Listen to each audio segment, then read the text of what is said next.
This is the Horse Radio Network. This is episode 463 of the Stable Scoop Show. Please support our sponsors as they make this show possible. Our sponsors this week are HorseLovers.com, Sparkle & Boom, and listeners like you, our auditors. Our fascinating guest this week is Caren Risley, who broke her back just 18 months ago and thought she might not walk or ride again. Well, she just rode in an 100-mile endurance race at Old Dominion in Virginia and is going to the Tevis, the hardest endurance race in the world, in a couple of months. Hear her amazing comeback story, and the HorseLovers.com product review of the week is the perfect fit sock. Listen in. You're listening to the Stable Scoop Radio Show, where hosts Glenn and Helena guide you through some of the horse world's most fascinating stories. Owning and loving horses means there's always a story to tell. It may be funny, exciting, or inspiring, but it will almost always be fascinating. Join us for The Scoop each week as we tap into the stories that are woven into everything we do, at the barn, at home, and everywhere in between. This is Glenn the Geek. And this is Helena B., and you're listening to the Stable Scoop Show on the Horse Radio Network. I am excited to learn about Perfect Fit socks. You are? You need new socks? Well, you know what? I just sewed a hole in my favorite boot socks. Oh. And they're socks that you and Jen got me. They have foxes on them. Oh, yeah. And they're a little bit thicker than your average boot sock, but I love them. They're so comfortable to wear.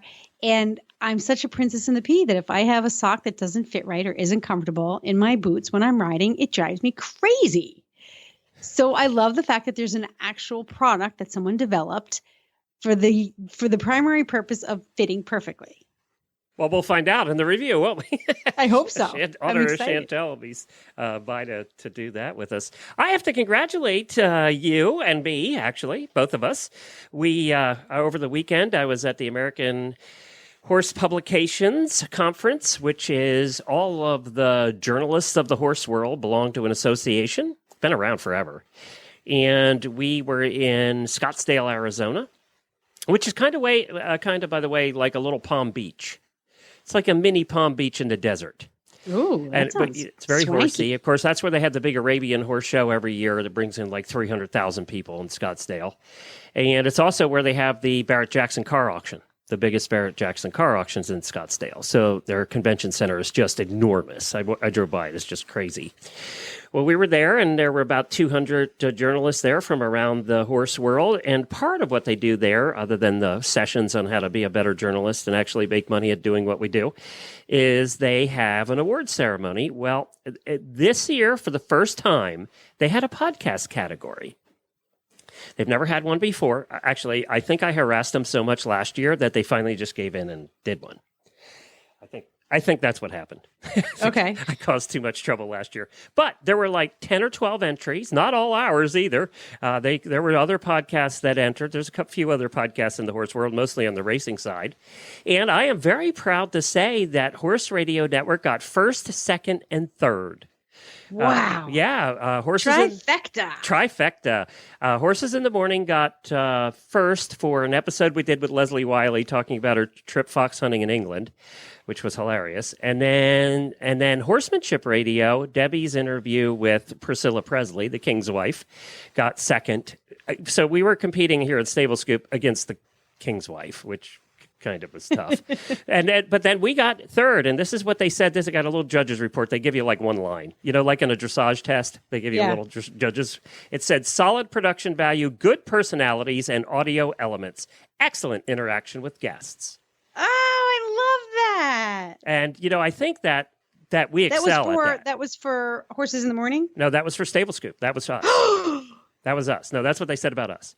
Oh, sorry, Horses in the Morning. I love you, but yay, Stable Scoop. No, I think that actually we do that. We're probably the best at the interaction with guests. We're pretty good at that. Because we're a couple of goofballs. That's and right. we love horse people. So yeah, good personalities. That's us, and then audio elements, and we do work on making sure that we have good sound and all that stuff. So that was good. It was. It was interesting because on Horses in the Morning, I think it was the story. I actually think it was the individual, because you had to submit individual episodes. Yeah. And I submitted episode 427, which, can you look that up while I'm talking on ours? Yeah, that's a recent one. Yeah, I submitted one. They had to be from last year. 427. Yes. Oh gosh, we're already up to 463. Yeah, that's right. Home show schedule. And last year was the year of the listener, so it had to be one of those episodes that we did. I have to go to our sitemap to do that because or you can just you can just search for on the website too. Here it is, 427. That was from October, and we had we had Horse Nation's Kristen Bentley, the Headless Horseman, and Ice 5 Boots we did. Oh, it was the Headless Horseman. It was episode. Horses in History, right? With Gail Stewart. Yes. That was a very good one. That was a great story. I think that's why we picked that one. I know you and I talked about it, and that's why we picked that one, because the Headless Horseman story was good, and Kristen was good. So we just picked it. But not that all the episodes aren't good, but we had to pick one. Right. You can only pick one out of the year, which is really tough. So that's cool. I was very excited about that, and I was there with two other. Well, Jamie came over from her side of the city, and then we had not Lisa Wysocki. We had a couple of people there. Jean Abernathy, we've had as guest on the show before, who does Fergus. She was there, and what a trip she is. She's as funny as when you can see where the humor comes from in doing Fergus. Yeah. Why doesn't that surprise me? And she's this wee little thing, must weigh 80 pounds. She's so tiny she could be a jockey, which I wasn't suspecting. Actually, there's a picture of us that I posted on my Facebook page, and she's standing on a chair, and we're about the same height. She's a trip. We had a really good time with her. Christy from the CHA episode on Horses in the Morning was there. Christy Landwehr, who's got the best last name ever. Yes, and she is super sweet. And of course, Debbie from Debbie Laux, Monty's daughter, was there, and Debbie's just a trip too. So we had a great time. We had a really good time. Oh, I'm so glad to hear it, and congratulations for being the leader of this entire horse network world. Well, thank you to the listeners for listening, because we still wouldn't be here. And the sponsors for sponsoring. It's because the listeners listen that the sponsors sponsor. So it's for sponsoring. It's a cycle, right? It's a circle. Yeah. And it's because of you guys that we're still here. So congratulations to the whole Horse Radio Network gang and all the listeners and sponsors out there. We're very proud that we were not the only ones that entered, and we got first, second, third. So that was really cool. Yeah, out of more than 3. Let me just say one thing about weather, Helena. Okay. I can see why Jamie wants to kill people that say, but it's a dry heat when they talk about Phoenix. Why, is it really hot there? It was 121 the day I landed. Oh my God. They closed the airport at 122 because the tires will get too hot on the airplanes. I cannot believe it got to be 121 degrees. Yes. I have pictures of the car thermometer thing. And let me tell you what. Anybody that says it's a dry heat, they're right. It is a dry heat. You don't sweat at all. But it's like sticking your head in an oven at 120 degrees. A convection oven if you want dry heat. It is hot. But the problem is you don't sweat. So that's why they say so many people get heat stroke and stuff out there, because you don't realize you are sweating. It's just evaporating immediately. So unlike here, where if it was 121, you'd have to change your shirt 17 times a day outside. Yeah.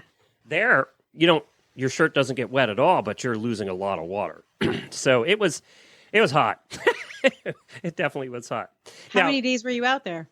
I was out there 4 days. It was 105 to 120 each day, depending. That's a long time to be experiencing high heat. Yeah. Now, we were inside most of the time. And it's just like in Florida. And a couple of the Arizona listeners warned me, bring a jacket, because inside they're going to keep it at about 58 degrees and you're going to freeze. And if you notice the pictures from there, if you saw some of the pictures, everybody's wearing jackets. It's because they had it about 58 degrees in there. It was freaking cold. I was going to say, so you still have to layer. So you might as well just live in New England. If you have to dress in layers. There you go. Put a sweater on. I went out somewhere. Oh, I went with the kids to go see Wonder Woman yesterday. It was the last day of school on Monday of the 8th grade. So I went with the 8th graders, and we sat in these big cushy chairs and we watched Wonder Woman. But I was like, you know what? It's 70-something degrees here and humid. It's kind of hot for us anyway, in Little Compton. But I said, they're going to have that AC cranked up in the movie theater, so I better bring a long sleeve sweater. And I was so glad that I did. Everybody here, Because, if you're the going AC to a keeps restaurant or anywhere in public, you'll see everybody carrying sweaters in Florida. Even though it's 100 degrees, they're all Yep. carrying sweaters because inside you're freezing. So, Yep. yeah, I don't know why they keep it so cold, but they do. How'd you like the movie? Quick movie review by Helena here. Quick movie review. I loved the movie. I absolutely adored. Are you the first into Marvel 20 movies at minutes. all? No. Okay, well, Nope. that's good. That's interesting. All right. I'm not into Marvel movies at all. I don't play Xbox. I don't play video games. Nothing. No gaming. No. And this is very none of much this. a video game feel Marvel movie. Well, it had moments of that. The first 20 minutes of the movie, I absolutely adored. Have you seen it? Oh, yeah. Yep. I loved the part when they We were on love the Marvel island. movies. So, I love the Amazons. I love the casting. I love the CGI. I loved everything about it. It started to get slow and a little heavy. Obviously, they're in World War I, so things are going to be slow and heavy. There were just a couple of production inconsistencies that made me shake my head. Otherwise, I thought it was pretty good. Like the fact that every time Wonder Woman got into a fight, her hair was still perfectly coiffed. you wouldn't notice that. Like she didn't even have a smudge of dirt in her face. So I loved the coloring of her costume, that it wasn't like super bright. It definitely looked like this Didn't girl's have a out big there. W on the front. Right. Like I thought that was really well done. But she's out here in the middle of a battlefield and she's taking on some serious heat. And her spiral curls were still perfect. Like, come on, mess the girl up a little bit. Just a little. I get that she's beautiful. What'd you The think other of her, thing- Gal Gadot? Oh my gosh, she's ridiculously gorgeous. But I thought that Robin Wright was even prettier because she just seemed more real. Like first of all, she's older than me. Yay. She had this People like will know her strong, from House of Cards. this strong but lean, muscular body. Like she looked like she could actually fight. Gal Gadot was beautiful, tall. She had nice broad shoulders, but she didn't look strong to Do you me. know what the funny part of that is? What? Gal Gadot is an expert in martial arts. She's not an expert in martial arts. She was trained in the Israeli army. Yeah, but she also is a martial arts person from what I read. Okay. Well, So she has both. So she does do that, actually, which is I'm one of not the reasons taking- they picked her. which is great. I mean, she was a good cast. She was good casting. But I just wish that she was a little bit more athletic. She's the next Jennifer Lawrence. You're going to see her everywhere. Appearing. She'll be, after this movie, she's going to be everywhere. And I thought she acted pretty well. It wasn't too bad. So, and then like the couple of the scenes in the end got too CGI-ish. I was like, But yeah, that looks like a that's video Marvel. game. No, because like one scene was really good, and then the other one was like, what happened with that? And And I say it's Marvel. This wasn't a Marvel movie. This is a DC Comics movie. But DC was real. All their movies have sucked up to this point. So they really were trying to mimic Marvel. That's why I kept saying it's Marvel's. And everybody out there is yelling, it's DC. Yes, it's DC. But they were trying to compete with Marvel because all their other movies have failed so miserably. So that's why I think you saw that. It looked very Marvel. If you hadn't seen credits at the beginning, anybody that's seen them all would think it was a Marvel movie because they really were trying to copy that feel. The other thing that I wish that the storyline would have had was more of the Amazons coming through to the regular world. So instead of just Wonder Woman coming through, I just feel like the story could have been more powerful with. And that dates back to the comic books because she was the only one that came through. I know she was the only one. I know that's the story. I know the one. Well, maybe we'll see them. Obviously, judging by the end, there's going to be a lot more movies of Wonder Woman. Yeah, the Justice League and stuff. So I at the end of the day, I absolutely loved it. I was really entertained by it. One of my favorite themes throughout the movie was how she discovered her own strength and capabilities. Mm-hmm. And you kind of amused her, like when she was climbing up the tower by punching holes in the wall. I know. That was kind of funny. She's going, wow, I can do this. Yeah. I was like, yeah, rock on, sister. It was good. So I liked it. I was very glad. I like that too, because now that you're saying that, she wasn't empowered from the beginning. She became empowered along the way, which is an interesting message. Correct. With every obstacle she faced, she had to dig into her own reserves, and she kept coming up with something. Now, obviously, it's a movie, but I think that's a great principle for young women to learn. DC Comics has to be like breathing a sigh of relief now that they got one right. Oh man. Yeah. But you're right. It was well cast. I think that was that's part of why it worked. And here's something that's very strange for me. I would like to watch it again. So when it comes out on the secondary market, Netflix, Amazon Prime, whatever, I will watch that movie again. And Chris Pine wasn't a bad choice to keep the women in the audience happy either. He was okay. I'm not a fan, but Chris he was Pine. all right. Okay. And he's also been in every movie that's come out in the last 3 years. I know. Well, you know what? Remember when Brad Pitt, George Clooney, and that whole crew was in every movie? Yep. So it's just the new Rat Pack. And Gal Gadot's going to be the new Jennifer Lawrence. We'll see her everywhere. By the way, $500 million just in the U.S. box office as of today. I know, and it came out June 2nd, so it's 18 days. And $150 million to make. So crazy. So they're doing it right on that one. Yep. All right. Well, I'm glad to hear. So I wanted to ask if you had seen it. So thanks for putting in your 2 cents there. That's fun. Well, let's take a break for Sparkle and Boom, and then we're coming back with our fascinating guest of the week. Sparkle and Boom is a marketing company catering to small and medium-sized businesses. Their goal is to add some sparkle to your marketing in order to get some boom in your bottom line. They do it by engaging your target market with an elegant style and genuine message, a message that shines a light on what's appealing, unique, better, and awesome about your business. Sparkle and Boom can help you to reach new customers with a message that is both meaningful and effective at driving new business. Click over to sparkleandboom.com for more information. That's sparkleandboom.com. Well, as I said, we have Caren. Is it Risley, Caren? Yes, that's correct. Caren Risley on with us as she's our fascinating guest of the week. And Caren, you're an endurance rider, right? That's right. And how long have you been doing endurance? I've only been doing endurance for about 3.5 years as far as with a particular club, but I was doing endurance when I was a child and didn't even realize it. Why is that? Well, when I was about 9 years old, I was an only child, and I got my first horse, and we had a cottage that was about 50 miles away from our home, and we didn't have a horse trailer, so I just told my dad that I'd ride to the lake. And he said, well, what do you mean that you'd ride to the lake? And I said, well, I know how to get there, so I'll just ride to the lake.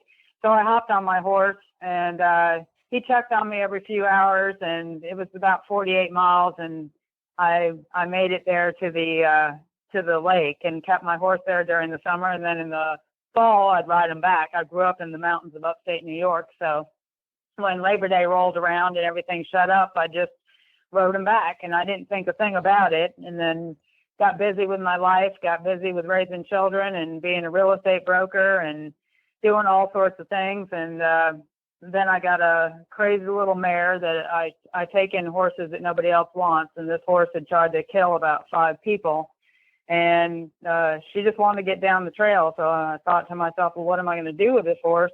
Was it an Arab? I don't want to send Was her. it an Arab, Caren? No, she was actually a Morgan cross. I had her DNA done because they thought she was a Mustang. Well, she was sold as a Mustang, but there really is no such thing as a Mustang. So I had her DNA done, and she came back Morgan back to Connemara pony and old Spanish blood. And so I had another friend doing endurance, and so I decided to look into that, and she wanted me to go on what they call one of their fun rides, which is like a 10-mile ride. And I talked to the ride manager, who's actually local here in the Ocala area, and I said, well, I'll just go ahead and sign up for one of the 25-mile rides. And so I did, and we both got hooked, my horse and myself. So in the meantime, I went out and I did get an Arabian, and so that's how it started for me. And I got I do 50s now. I don't do 25s anymore, but I just absolutely love the sport and have had a lot of fun. That little mare introduced me to something that I wish I had done many years ago. And then a year and a half ago, I was on my Arabian over on the Greenway, and I was in a group of people, which he hadn't been with many groups, and I didn't realize that he was very attached to the horses in front of me. And I was helping a lady behind me, and the horses took off down the road at a canter. And when I turned back around to let him go forward, he started bucking, and he ended up bucking me off and broke my back, right in the center of my back. I was riding with a trauma nurse at the time and a fire captain. Really? And of course, yeah, couldn't have been in better company. And when I landed, I knew that I had broke something because I felt it break, but I wasn't sure what. And we were about 4 miles out from the trailhead. So I just started with my toes self-assessing. And of course, my 2 friends that were nurse and paramedic were like, "Don't move. We're going to have you airlifted." And I'm thinking dollar signs. And I said, no, I think it's just a rib. Well, they had some vet tape, so they wrapped me up from my shoulders down to my hips, and they didn't want me to get up. So I stood up, and it was very deep sand, and I started walking, and I thought, well, this is silly. I've got a perfectly good horse here. Why am I walking? And we called the Greenway Authority. I did. So we called the Greenway Authority, but they wouldn't come and pick me up because I was hurt. They'll only come and pick you up if you're not hurt, because that's, the liability issues that are going on today. So I walked up to the top of the hill, and there's an old drinking fountain there that's made out of rocks. And because they said, well, how are you going to get back on them? I said, because I'm going to ride the horse out. I mean, I have a good horse with legs a lot easier to walk out than me. So I did. I climbed back up on him, and he knew something was wrong because I was very stiff. And we got back to the trailhead, and I had called my husband, who thought he was just taking me back to my trailer. And I said, no, I think we better go to the hospital. I'm pretty sure I broke a rib. But when I got to the hospital, they kept me in the hospital for almost 6 days because I had not only broke my back, but the rib, and they were also afraid that it was going to sever my spinal cord. So how much pain were you in during this ride back? It had to be pretty bad.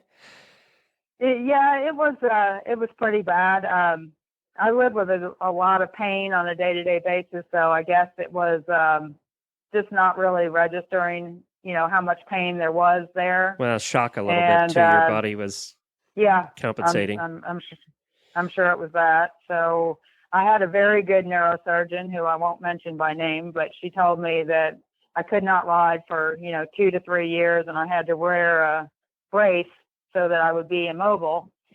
Well, I think I lasted in the brace about 6 weeks, and I did wait 6 months before I got back on a horse again. I did. I waited 6 months, and then I started training again for endurance riding, and so I broke my back. I think it was December 23rd of 2015. So the end of 2015. So I waited until June of 2016, and I started doing endurance again. I started training, and I did my first ride in September. And right now I'm number 2 in Florida right now, number 1 in points, number 2 in my weight division, and number 1 in points in Florida. So I figured the next step I need to go to Tevis this year with my horse. So I am going to Tevis to do the 1-day 100 in California later this summer. All right, we'll get to that. I'm going to talk to you about that because that's obviously one of the hardest rides in the world. But I'll talk to you about that. But so, did the doctors you got on in 6 months? Were they advising you against that? I'm assuming. Oh yes, they. I'm also a posse member with the Lake County Sheriff's Office. And I haven't been able to rejoin them because they wanted a doctor's note. But the surgeons told me that I should not get back on a horse for at least 2 years. What was that first ride like when you did? It was fabulous. I couldn't wait to be back in the saddle. Were you still in a lot of pain at that point? Were you still in a lot of pain? No, I actually was not. I actually was not. I had started doing strengthening exercises. I was in the brace. I was supposed to be in the brace until fall. but I actually took the brace off in about 6 weeks. Of course you did. And my friends, of course I did. Yeah. When I went back to the doctor, my friends go, well, you're going to wear the brace when you go back into the neurosurgeon, right? And I said, no, I'm not going to wear that brace. I'm going to tell her that I can't even function with the thing on. So I went back in, and she was not very pleased with me. But I told her that I was getting worse cramps in my back and shoulders from it being, I guess, so straight, because it was all the way from my shoulders down to below my tailbone. And so I just told her that I just could not wear it. So I think she kind of washed her hands of me. But like they do most horse people that are in the hospital. Because exactly. None of us listen. No, we just don't listen. It's just, sometimes I believe that if you have to listen to your own body and be proactive for your own health care, because I do believe that if I'd been in that brace until fall like they'd wanted, that I would have little to no mobility, and I don't believe that I would have been back in the saddle at all. So let's review. 18 months ago or thereabouts, you break your back while riding on a trail ride, and here you are talking about going to Tevis. Now, I assume you have not been to. This will be your first trip to Tevis. That's right. Yep. First trip. We've covered Tevis for the last 8 years now here on the Horse Radio Network. And, of course, Caren Chatton, who's my host of the endurance episode we do, has ridden it, I think, 5 or 6 times now. Finished every time, too. So That's awesome. We know what goes into Tevis, and we interview them every year. And this year they're actually having to change the route a little bit because of snowpack. That's right. Yeah. But so let me ask you a tough question. Why do you think you're ready now for Tevis? I mean, health-wise and otherwise. I am a very determined individual. I have a great horse, and I live for the challenge. I don't think I'm taking an undue risk. I take really good care of myself as far as my health, as far as my strength. I'm what am I? I'm going to be 57 this coming year, but I take really good care of myself. I believe in doing things every day that you can do. I believe in getting out there and live every day that you can live. I kayak, I hike, I horseback ride. I still ride and train horses. I'm a real estate broker full time. I go full bore all the time because we don't know when the good Lord's going to take us away. So there's no time like the present. I get that, and I think probably younger people, don't. But at being 55 now, I was at the point a couple of years ago. I said, "Okay, those things on my bucket list, we're going to start crossing them off today," and we've been kind of doing that because you do realize that bucket list you got to get to it. I've been like that my whole life. I lived overseas. My father was an IBMer, and I grew up in Europe and then in upstate New York. And I don't know if it was being an only child or traveling, but I have wanderlust, and I've always been one of those people that don't put it off what you can do today. Just get it done.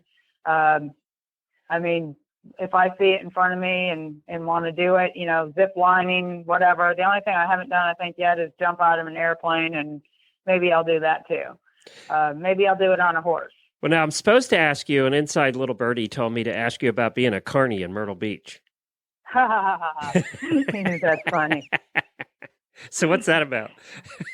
When I was a young kid, I ran away from home, and I ended up in Myrtle Beach, and I had a fake ID, and I worked in a restaurant in the morning. I went to Shoney's and worked in the morning for the breakfast shift. Then I went to the carnivals on Myrtle Beach at that time with the big old boardwalk. Oh, yeah. I mean, not the boardwalk, the big old wooden roller coasters and all. Yep. And there was a game in there that where you had to ring toss, and if you got the rings, on the thing, you got this giant lion. Well, of course, they're all rigged. Right. The ring is not as big as the thing. So I got paid $10 an hour back in 1976, I believe it was, to carry around that lion and say that I'd won it at this particular You were a thing. shill. I was a shill. So then a lot of people would just give me money to play the stupid game, which of course I never, you had to ring like 3 of them to get the lion. So I carried around the lion all day, rode the carnival ride for free, and slept on the beach, and then went to work in the evening. Oh my God. So I know, now you how old were you? Side. How old were you? I was 15. Oh, wow. You get arrested today for that. Yes, you could. Things we did back then. Couldn't make a fake ID out of a mimeograph machine either. No, you're not going to be doing that today either. God, things were different back then. Well, that's fantastic. I am so glad that your recovery's been so good and that you're heading out to Tevis. What a amazing thing you're going to experience out there, an amazing ride you're going to do. If people want to learn more about that, just head on over to horsesinthemorning.com and search for Tevis, and you'll see all the episodes we've done on it over the years. It's something that I wish you the best of luck at, and go out there and kick 100 miles worth of butt. Well, thanks, Glenn. I really appreciate it.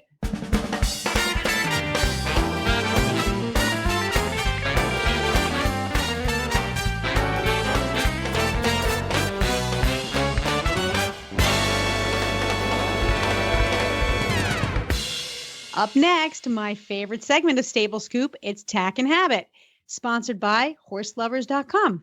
This week, our reviewer is Chantel Mallinson, and she's going to talk to us about the Noble Outfitters Ladies Perfect Fit Sock over the calf. Solid calf sock. Fit sock over the calf sock. Glenn, can you please just pick a product that has 2 words in it? Yeah, I know. We've had these long ones lately. It's basically a tall sock by Noble Outfitters, who we know and love. And of course, the title is Perfect Fit. So I'm eager to find out just how perfect this fit is. Hi, Chantel. Welcome back to Stable Scoop. Hi, Helena. Hi, Glenn. How are you? We're good. So I'm a sock aficionado, and you get to try these really comfy looking, cool socks. Let's just go right to the meat of this situation. Did you like them? Mm-hmm. Oh, I did. I do. I'm actually wearing them right now. There you go. They are exactly. And that's it. The review is over. I've worn them quite a few times. I've worn them to ride. I've worn them, all day, just, under with sneakers, that kind of thing, to work and the like. I would consider them pretty much a perfect fit, at least for me. These are the tallest boot socks that I think I have ever worn.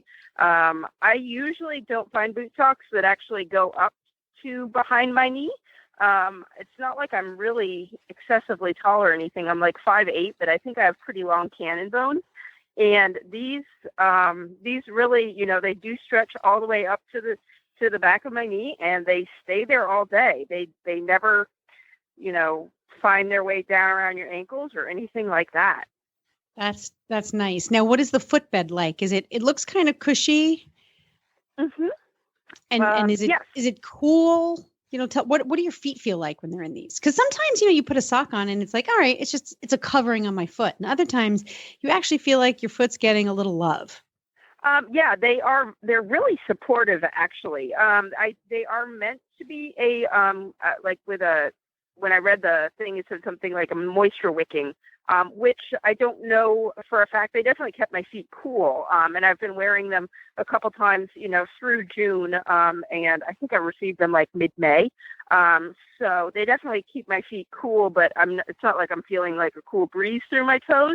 But they do have padding especially like under the ball of your foot, under your heel. And then they're in between, like in the arch, there's more of an elastic support, almost support bands. Maybe they are in between. They really keep your feet from getting tired, actually. That I really liked. I think I have pretty flat feet, and I do work on my feet a lot, stand up a lot. And so, during the course of a day, and they really do, compared to most socks. I've never had socks that, keep my feet from getting tired. I hope that makes sense. Yes, it absolutely does make sense. It really does. And so what color did you get? You got navy? I got navy, yes. The bottom, the heel cup area and the toe is black. The rest of it is a very dark navy. They do have like a Noble Outfitters logo on the side of the calf, but it's pretty, it's not really, crazy out there or anything like that. You mean they didn't send you flamingo? They did not. I think I got my choice, and I preferred something a little bit more sedate than that. You know me. They come in flamingo, purple, navy, and island blue. I love the purple. It's so much fun. So much and flamingo is kind of the pink of a flamingo. I gotta say, it's very pink. Yeah. Well, I really like the fact that they have the thin calf with the supportive foot and price for $12.95. I mean, that's a pretty good deal for a pair of socks that are really going to make you smile. Yeah. I'm not one to spend a lot of money on socks, but I think these are definitely worth it. To buy a few pair to have around. I will go out and actually buy a couple for myself. $12.95. Wow. Horselovers.com. That's not bad at all. And you do get your choice of all of those wonderful colors. You can get yourself a 6-pack, one of each. You're going on a vacation to the islands, aren't you, Helena? You should have the pink flamingo ones for that trip. Yeah, but the island I'm going to doesn't require socks. Oh, okay. I think it's bare feet and flip-flops. All right. Well, thank you, Chantel. We really appreciate it. And thank you again for being an auditor and a listener. Thank you very much, guys. Have a great day. Well, socks. All right. So I always need more socks. I'll have to get some more socks. If you want, I can order you some socks. Okay, just let me know. Your wife has a problem buying saddle pads. I have a problem buying socks. You should see the number of socks she has. Millions. See, this is why we get along. I like saddle pads too. She likes socks too. Anyway, but I do feel like I should give our listeners an update on the Brody situation. Yeah, no, you posted something in the auditor room, but I was gone, so I didn't really have a chance to catch up. Well, Brody's been a pretty hardy, easy keeper for quite a long time. And a couple of weeks before we left Nora's, maybe a week or two before we left Nora's to come back home, I noticed that he was being really pluggy. It took a lot of spur to get him to go forward, but he did so. And then one day he was being a real punk and ducking out on me over little cross rails. So we discovered that it must have been a shoe problem. Thanks to Jamie Jennings, who said, check his feet. And sure enough, he had a missing shoe. So we think he might have pulled or loosened the shoe that day. He was having a problem jumping. Now we had the shoe put back on and he seemed better. He seemed actually a lot better. And then I thought, well, he's still not quite as forward as Brody usually is. And I thought, well, that could be a whole bunch of reasons. The weather's starting to warm up. He's getting worked pretty hard now. Maybe he's just a little pluggy. And then we got him home and his energy level just kind of fell off the charts. And I thought maybe it was because we have a grassy environment at home and that his allergies were acting up again. When I first got him, he had allergies and we had to medicate him. We put him on Trihis, which is kind of like a generic, antihistamine. But the last couple of years, he hasn't needed it because I felt like his body, his respiratory system had adjusted to the flora around here, right? So he got used to the grass, basically. So I thought, well, he's been away for a couple of months. Maybe he needs to readjust to all this grass. And then we had the vet out to do vaccines and a dental. And vaccine combinations are the same as what we've always been using. The only thing that was different was Brody had a sedative. As long as I've known him in 5 years, he's not had a sedative in my care. So we started out with a small dose, 0.5 ml of Dermosidan, which is standard operating procedure. And it got him pretty drunk. So, compare this to Zeke, my little quarter horse, who could take, he could hold his booze. It took a lot of juice to get Zeke to relax. Brody was clearly the opposite. But after a couple of hours, when he should have bounced back from the sedative and he didn't, I started to get really worried. And I called the vet and he said, take his temperature, which stupid me. I don't know why I didn't think to do that right away. I think I noticed something about Brody's behavior and immediately went to, all right, call the vet. He was just here. Maybe he hasn't gone too far. The poor horse's temperature was 104.5, which is really high. Really high. Now, the funny thing is I had lifted his lips up because I wanted to see, his capillary refill rate to see whether or not his gums were pink or pale. So I lifted his lips up and I was like, oh, they're nice and pink. They're not pale.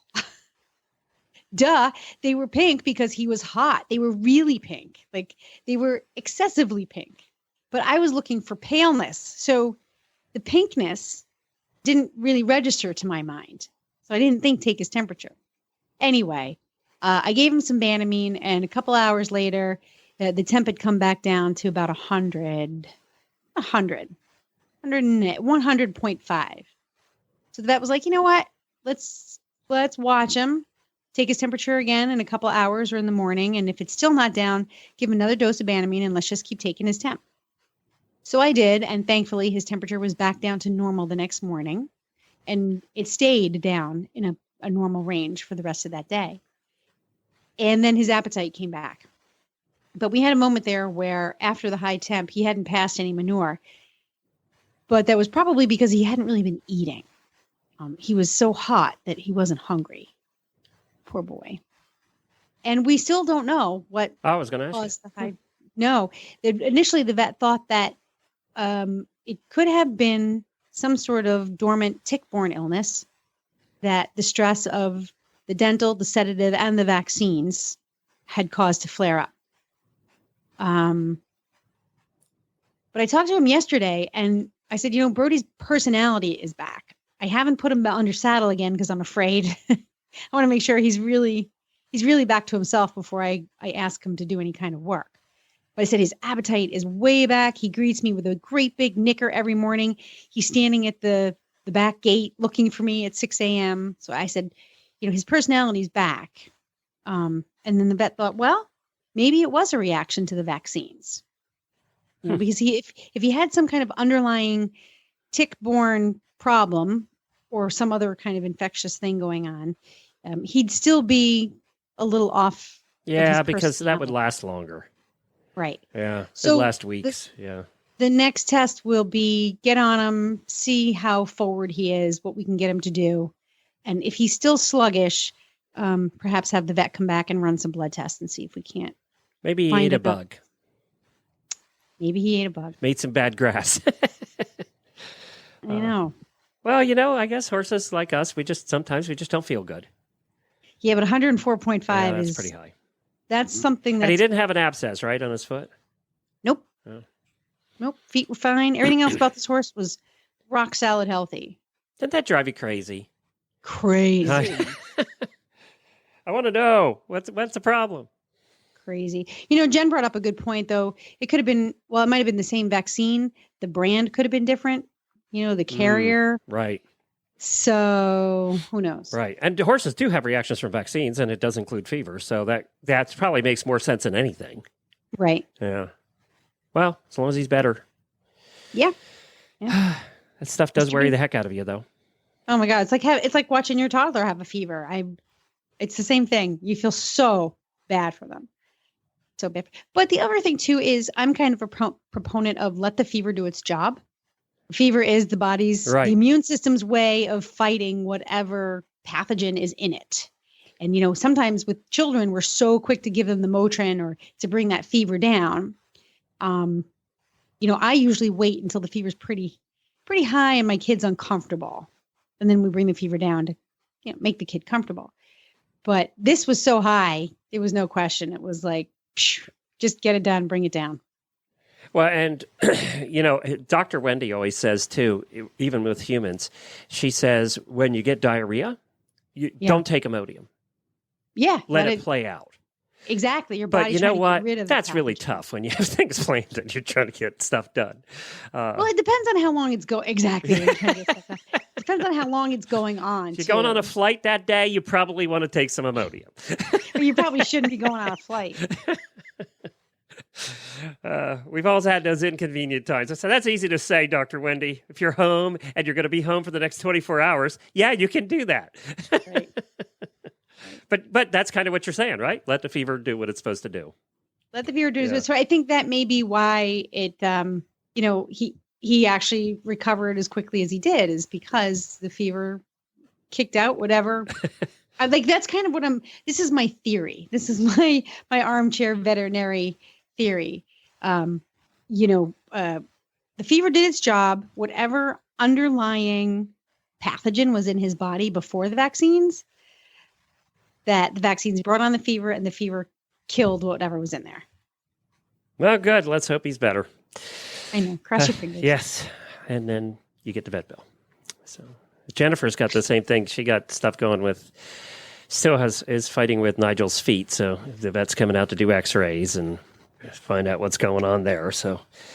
Yep. Yeah. We chatted about that. Yeah. Whenever something serious goes on, we connect. I got the Nigel issue. She got the birdie issue. Horses just will find anything. They just find anything. Any reason. Mm-hmm.